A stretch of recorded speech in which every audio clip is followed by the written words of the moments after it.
is in the way. I wanna get moving. Talk Celebrity Apprentice, baby. Ah, Celebrity Apprentice. Yes. Don't let anybody on these shows these days. Because we're obsessed. Lynette and I are obsessed. Obsessed. It's one of our favorite shows. It's a great show. I love it too. So I went on it because I love the show. It's so well made, and of course for charity. Well, so how did it happen for you, Mark? What happened? You know, it was interesting. They called me 2 years ago to be on the show, and there was a scheduling conflict with Don't Forget the Lyrics. I was about to film that, and they were kind of asking me. I was kind of putting them on the line, like I'm going to try to make it happen. Couldn't make it happen, so they got Bret Michaels instead.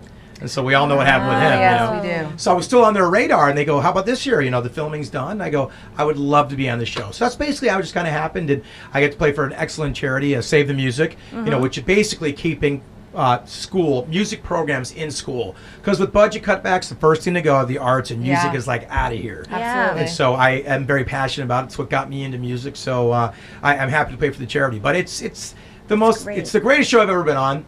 And I'll tell you why. It is the hardest show I've ever been on. Really? They don't coddle you. They take your phones away, get your assistants out of here. They want to expose you for who you really are. And you start working 16-hour days, 6 days a week with the likes of Star Jones, Gary Busey, David Cassie, Jose Canseco, Nene Leakes. It's going to bring the real you out of you. Oh, do people balk at that? Like, are there some of the celebrities like, no, I'm not giving you my phone. I'm not, like, I got business to take care of. Not at first, because everybody's trying to be on their best behavior. It's like, that's not a problem. But knowing in their mind, this is going to be a problem. You know what I mean? Right. And then they take your cell phones away and make you use their phones. That's when things really got kooky, because people are like, well, at least you have my phone on me.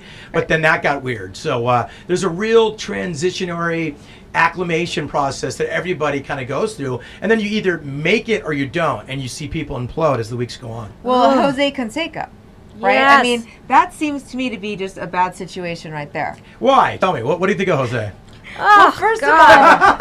Where do we First of all, begin? is this wrong? I can say this, right? I mean, he seems so coked out. Like, it's like ridiculous. I mean, get the coked out thing because I'm such a spaz all the time. No, but every time they're on him, the camera can't seem to stay on him for more than a few seconds because he starts twitching. He's got some and twitches. it's like, okay, he either has a tick or he's doing drugs. It's a tick. It's a tick. It's a tick. Oh, It's a tick? I think he's Are you sure? he's full of rage, and I feel like that's what I get, that he's holding all that rage in, and that's what makes him twitch and tick, because he's just trying to Maybe get He ain't doing anything. Sitting on the couch in a trailer, by the way, not doing anything. One thing about Jose I learned, he's very cerebral and a smart guy, which I was not counting on. I didn't expect him to be dumb because he's an athlete, but he's a lot smarter than your average bear.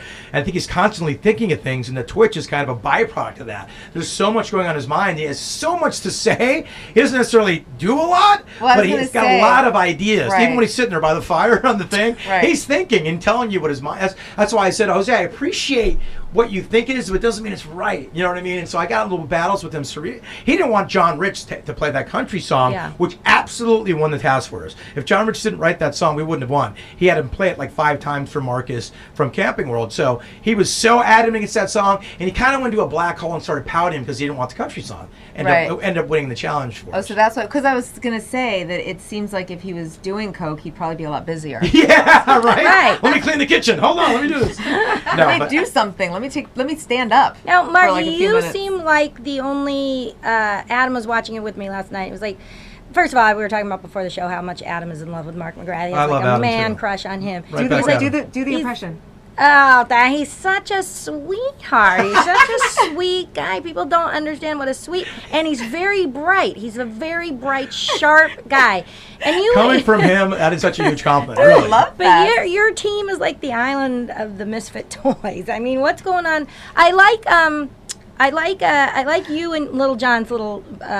You guys have what you guys got going. I think that's cute. Little John's great. John Rich is great. I mean, if you can see on the men's side and the women's side, the women fight all day. Now, I saw about probably 20% of The Apprentice go down. I didn't see any of the filming of the women. You know, it's men versus women. They keep us all apart. We see each other at the boardroom. Right. So I have no idea what they're doing, and vice versa for the most part. You know, Star Jones is crazy. I was shocked to see. I was shocked to see Dionne Warwick. Warwick. Now we need to talk about Dionne Warwick. The weekend before all day we'll talk about Dionne Warwick. The filming before the weekend before the filming, Star Jones, Richard Hatch, and John Rich and I went to see the legend Dionne Warwick play at Count Basie Theater in New Jersey. Now, the most elegant, beautiful, talented lady I've ever seen. It made me classier just being in the building, right? Right. Then I show up the first day, and she's in sweatpants and a fur coat. And I'm like, what? And then she got real, she'd have real, just Right. fingers You know the pointing word. and the neck going around. And I'm like, Diva. who is this person? I mean, it was like night and day. And so I was shocked to see Dion, the way she behaved. I was shocked, just like everybody else is. Oh yeah. And everybody's like, she's older and so blah, blah, blah. But entitled. like, my grandma's older, but she's not mean. Mean. You know, yeah, she's still She's nice. really, and- but she has a reputation of just being a mean old bitch. I guess she does, and I think Dion came on the show to really show how she's so great. It's kind of backfiring a little bit. So I was surprised to see that. But my team, I think we worked really well together. We do work well together. John, Rich, Meatloaf, Little John, and I really bonded a lot, and our creativity we really respected each other a lot. Wait, not Gary Busey? Well, here's the problem with Gary Busey. I love his craziness. There's a problem? Well, no, and this is where he and I got a little bit of rub. I love Gary Busey. He's entertaining to me, too. I respect his talent as an actor. I love Gary Busey, blah, blah, blah. Now, when you're working for charity and you're in a hardcore time constraint, you've got little time in a small group dynamic, Gary is horrible. He drifts all over. The craziness is the easy part. It's the physicality of Gary Busey. When you're around him, it's a 3D experience. He's spitting on you. He's grabbing. He's pushing you out of the way. He'll be sitting there. We'll be like filming something. He'll go like, Coca-Cola. I need a Coca-Cola with ice. And just like walk off the set. And you're like, what's happening here? Whatever's in the way.